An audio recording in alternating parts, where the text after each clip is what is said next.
Saúdo a todos ouvintes desta live com a maravilhosa e santa e gloriosa paz do nosso Senhor e Salvador Jesus Cristo. Estamos aqui mais uma vez para nós falarmos sobre a palavra de Deus, que tanto edifica a igreja, tanto edifica os seres humanos, né? Eu gostaria de, nessa oportunidade, trazer para nós uma meditação sobre algo que Deus entregou ao homem pela sua infinita misericórdia. Deus concedeu ao homem uma bênção muito grande. E essa bênção, ela tem total influência na nossa vida material, na nossa vida espiritual. Tem influência em toda a nossa vida na terra e tem também influência na nossa vida após a morte. Mas, infelizmente, nem todos sabem aproveitar essa bênção. Nem todos sabem usá-la corretamente. E a Bíblia fala que Deus nos deu o direito de escolha. Esta é uma das maiores bênçãos que Deus nos deu. O livre-arbítrio, o direito que nós temos de escolhermos tudo de acordo com a nossa própria vontade. Eu gostaria de falar sobre esse assunto baseado, né, na Bíblia Sagrada. Né? Falar levando a Bíblia Sagrada a nós compararmos, né, esta liberdade que Deus nos deu. Então eu gostaria de ler na Palavra de Deus 2 versículos apenas, que está no livro de Deuteronômio, capítulo 30, versículo 15 e o versículo 19, que diz assim, no versículo 15, Deus diz assim: Vês aqui, hoje te proponho a vida e o bem, a morte e o mal. Aí a Bíblia continua dizendo no versículo 19, Os céus e a terra tomo hoje por testemunhas contra vós, de que te tenho proposto a vida e a morte, a bênção e a maldição. Escolhe, pois, a vida, para que vivas tu e a tua descendência. Então nós percebemos aqui, nesta palavra aqui, que Deus nos deu o direito de escolha. Né? Deus nos deu a possibilidade de tomarmos decisão pela nossa própria vontade. Com certeza Deus gostaria que nós escolhêssemos a vida, mas Ele não nos força, Ele apenas nos propõe a vida e a morte. Deus jamais tomará decisão por nós. As nossas decisões nós é que devemos tomar. Deus, Ele pode nos dar sabedoria para nós tomarmos as decisões, mas as decisões serão sempre nossas. As escolhas que nós fazemos em toda a nossa vida serão sempre nossa. Nós podemos escolher contra a nossa própria vida ou a favor da nossa vida. Somos nós que escolhemos. Eu posso escolher a favor dos meus desejos ou posso escolher algo contra meus próprios desejos. A favor do meu sentimento, ou posso sentir uma coisa e tomar escolhas diferentes do meu sentimento. Então nós vemos que o livre-arbítrio é uma bênção de Deus que nos permite a vivermos do modo com que nós escolhemos. Deus nos dá essa possibilidade. Então nós vemos aqui que Deus, Ele nos permite escolher a vida e nos permite escolher a morte, a bênção ou a maldição. Nós podemos escolher liberdade, podemos escolher escravidão.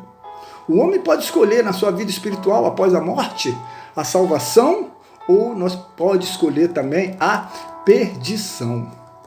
Agora, só não pode esquecer o homem, nós não podemos esquecer que todas as nossas escolhas têm consequências, e consequências sérias.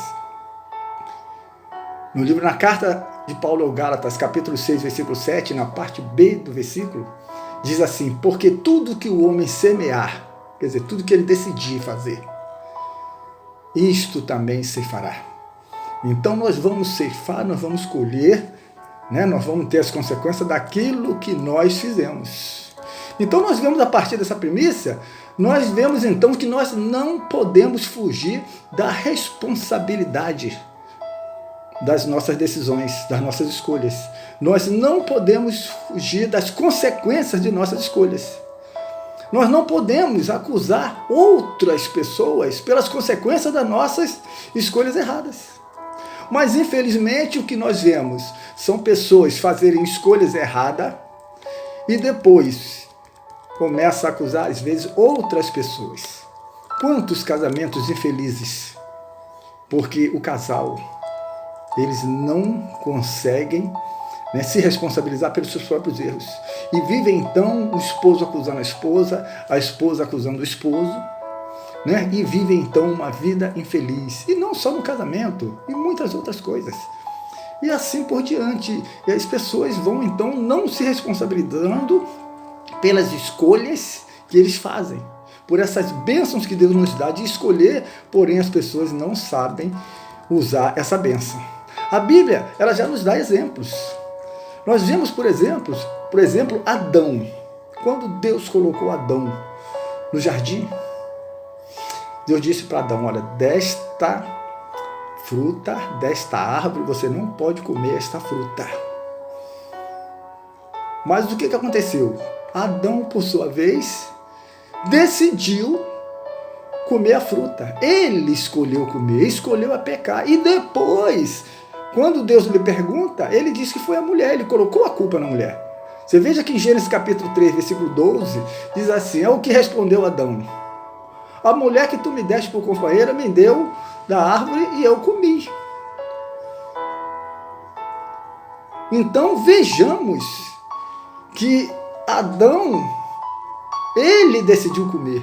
Ela apenas deu a fruta a ele, mas decidiu comer, quem decidiu foi ele. Mas já colocou a culpa na Eva. Assim o homem faz. A Eva, por sua vez, comeu da fruta e colocou a culpa aonde? Na serpente. Gênesis 3:13 diz assim, perguntou o Senhor à mulher, que é isso que fizeste? Respondeu a mulher, a serpente enganou-me e eu comi. A serpente não enganou. A serpente apenas ofereceu.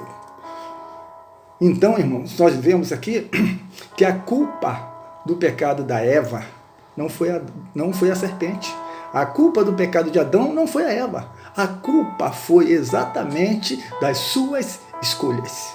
Deus deu o direito de escolherem e eles decidiram escolher por desobedecerem a Deus. Eles decidiram escolher por pecarem. Eles apenas foram tentados. E nessa tentação, eles decidiram pecar. Eles se sujeitaram, eles cederam ao pecado. Porque ser tentado a pecar não é ser obrigado a pecar. A pessoa pode ser tentado. Agora é ela que vai decidir se peca ou não. As pessoas geralmente pecam e põem culpa sempre em alguma coisa. Outros colocam a culpa em tudo, em todo mundo. As pessoas dizem apenas assim, não, todo mundo faz. Isso é normal, a pessoa sabe que é errado, sabe que está de encontro às leis de Deus, mas fazem aquilo porque todo mundo faz. E a Bíblia, no livro de 1 Coríntios, nas cartas dos 1 Coríntios, capítulo 6, versículo 12, está escrito assim, tudo me é permitido, mas nem tudo convém. Tudo me é permitido, mas eu não deixarei que nada me domine. Isto quer dizer que nós temos que ter domínio próprio. Tudo é permitido, mas nem tudo me convém. Eu tenho que ter domínio próprio. Então, quando o ser humano for tentado a pecar, ele tem que ter o domínio próprio e não se deixar ser dominado. Existem outros que pecam, que erram, que fazem coisas erradas em suas vidas e põem a culpa na falta de conhecimento.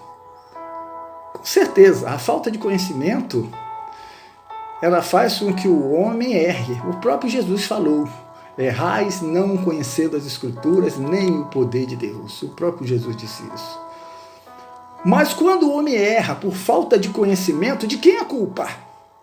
A culpa é do próprio homem que não procurou conhecer a palavra de Deus. Deus, na sua infinita misericórdia, no seu infinito amor, providenciou para o homem, durante 1.600 anos, 400 autores inspirados de lugares diferentes, em épocas diferentes, inspirados por Deus, escreveram a Bíblia Sagrada. Levou 1.600 anos para ser ficar completa. Então não há desculpa, porque a Bíblia está aí. E o próprio Jesus, ele diz, o próprio Deus, ele fala no livro de Deuteronômio, capítulo 30, versículo 11. Ele usa então seu servo Moisés para dizer: porque este mandamento que hoje te ordeno não te é difícil demais, nem tampouco está longe de ti. Ele continua dizendo, no versículo 12, não está no céu para dizeres, quem subirá por nós aos céus e nos trará para fazer ouvir, para que compramos. Nem está além do mar para dizeres, quem passará além do mar e nos trará para nos fazer ouvir, para que compramos.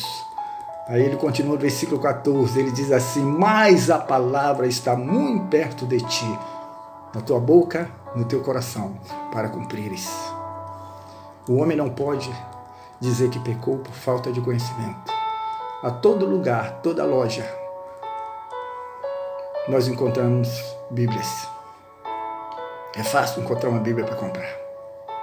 E através da palavra de Deus, nós então temos condição de tomarmos decisões acertadas, porque Deus preparou também a palavra, a Bíblia Sagrada para nós. Mas acontece que o homem normalmente não gosta de ler a Bíblia. Então ele usa a Bíblia como um amuleto. Pessoas colocam a Bíblia na sua cabeceira, na mesinha de cabeceira, no criado mudo, e fica ali a Bíblia, como um amuleto, como se aquele livro fechado fosse resolver alguma coisa para aquela pessoa. Outros deixam na mesinha da sala, que fica bonito, enfeitando. Outras pessoas usam a Bíblia no painel do carro, e assim por diante, como um amuleto, mas nunca abrem a Bíblia para ler, para estudar. E a Bíblia usada como amuleto, ela não tem efeito algum. A Bíblia nos orienta, no Salmos capítulo 1, versículo 2, Salmo 1, versículo 2, diz assim, antes o seu prazer deve estar na lei do Senhor, e na sua lei medita de dia e de noite.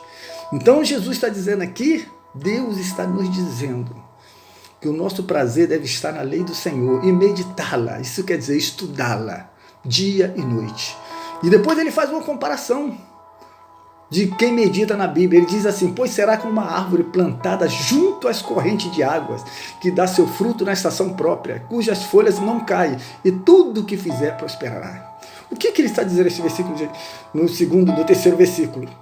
Ele está dizendo que aquela pessoa que lê a Bíblia, medita na Bíblia, obedece o que está escrito na Bíblia, é como uma árvore cheia de saúde, uma árvore frondosa. Essa pessoa tem saúde mental, essa pessoa tem saúde psicológica, essa pessoa tem autodomínio, essa pessoa tem saúde espiritual, essa pessoa toma as suas decisões acertadas, de acordo com a palavra de Deus, porque ele conhece a verdade. E a Bíblia termina esses versículos dizendo assim, tudo quanto fizer, prosperará. Você quer prosperar em tudo que você fizer? Estude a palavra de Deus. Aprenda. Porque todos os ensinos das leis morais, psicológicas, espirituais, para a nossa vida, seculares, para o nosso dia a dia, tudo está na Bíblia Sagrada. Às vezes nós acreditamos que estamos fazendo as coisas certas. Nós às vezes estamos pensando que as nossas escolhas estão certas, que as nossas decisões estão certas. Mas se nós pegarmos a palavra de Deus e formos confrontar as nossas decisões com a palavra de Deus, nós vamos ver que estamos errados. A Bíblia diz, em Provérbios 16, versículo 1, diz assim, ao homem pertencem os planos do coração, mas a resposta certa vem dos lábios do Senhor. Você pode ter muitos planos no seu coração, mas só Deus pode lhe dar a resposta certa. Então nós temos que procurar a palavra para saber que decisão e como devemos tomar decisões. Ele continua dizendo assim, no versículo 2, todos os caminhos do homem são puros aos seus olhos, mas ao Senhor pesa o espírito. Às vezes nós estamos pensando que estamos fazendo a coisa realmente certa, mas estamos desagradando a Deus. E ele, no versículo 3, então ele diz assim, entrega ao Senhor as tuas obras, e os teus propósitos serão estabelecidos. Então, quando nós entregamos a Deus, como nós entregamos a Deus? Consultando a palavra de Deus para tomar decisões.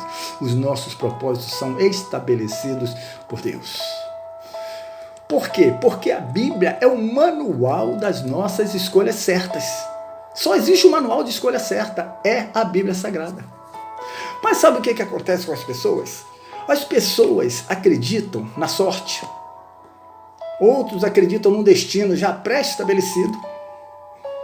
Mas isto não é verdade. A verdade é que as nossas escolhas é que determinam o nosso futuro. As nossas escolhas determinam o nosso futuro material, espiritual. As nossas escolhas determinam o nosso futuro aqui na Terra e determinam também o nosso futuro depois da morte. Você veja que Deus nos concede o livre-arbítrio para escolher a vida ou a morte. Veja que no versículo 19, ele diz assim: o céu e a terra tomo hoje por testemunha contra ti, que te pus diante de ti a vida e a morte, a bênção e a maldição. Aí ele continua dizendo assim: escolhe, pois, a vida para que vivas, tu e a tua descendência. Então, esse conselho vem de Deus. As nossas escolhas e as nossas decisões são feitas por nós. E outra coisa, todos os dias nós temos que firmar aquelas decisões. Veja que Jesus, no Evangelho segundo Lucas, capítulo 9, versículo 23, Jesus diz assim: se alguém quer vir após mim, negue-se a si mesmo, tome a sua cruz e siga-me. Jesus está dizendo aqui que nós temos que tomar decisões difíceis. Nós temos que tomar decisões que vão de encontro com a nossa própria vontade, se é que nós queremos acertar. Negue-se a si mesmo. Negue as suas tendências pecaminosas. Nós, o homem, temos tendências pecaminosas e temos que negar essas tendências. Nós temos que negar o pecado. É isso que Jesus está falando. Negue-se aos desejos carnais que não agradam a Deus. E ele continua dizendo: tome a cada dia a tua cruz. O que é tomar a sua cruz? Cruz é o quê? Quando Jesus estava na cruz, ele estava na cruz para morrer. Quando Jesus estava carregando a cruz, ele estava carregando um caminho de morte. Jesus então diz assim: morra todo dia. Mas como, pastor? Jesus está mandando morrer todo dia? Sim, ele está mandando você morrer todo dia. Todo dia você tem que morrer para o pecado. Quando o pecado bater a sua porta, você diz assim: eu já morri para você. Você deve morrer para a corrupção. Quando a corrupção bater na sua porta, você vai dizer: eu morri para a corrupção. O morto não tem reação. Não pode se corromper. Você tem que dizer não, que morreu para a vingança. Tem que dizer não para o ódio, não para a inveja, não para a prostituição. Você tem que morrer também para a mentira. Você tem que dizer não aos problemas que nos traz confusão. É isso que Jesus está falando. Morra para o pecado. Todos os dias nós temos que tomar essas decisões. Porque essas escolhas, essas decisões, elas têm consequências muito sérias, tanto aqui como na eternidade. Eu vou citar aqui alguns versículos da Bíblia para nós entendermos como as nossas decisões, as nossas escolhas têm um peso muito grande. Hebreus capítulo 9, versículo 27, diz assim: como aos homens está ordenado a morrerem uma só vez, vindo depois o juízo. Então, quando nós fechamos nossos olhos nessa terra, o nosso próximo passo é o juízo diante de Deus, prestando conta. Em Romanos 14, versículo 12, diz assim: assim, pois, cada um de nós dará conta de si mesmo. Então nós estaremos diante de Deus, prestando conta de nossas falhas, de tudo que fizemos. De si mesmo. Eu não vou prestar conta de você, nem você vai prestar conta de mim. Eu vou prestar de mim. E a si mesmo, nós temos que então ter muito cuidado, porque vamos prestar conta diante de Deus. E Eclesiastes capítulo 12, versículo 14 diz assim: Porque Deus há de trazer a juízo toda obra, e até tudo que está encoberto, quer seja bom, quer seja mal. Existem coisas que o ser humano faz, está escondido e que ninguém sabe, só ele, mas Deus sabe. Neste dia, Deus vai trazer a juízo.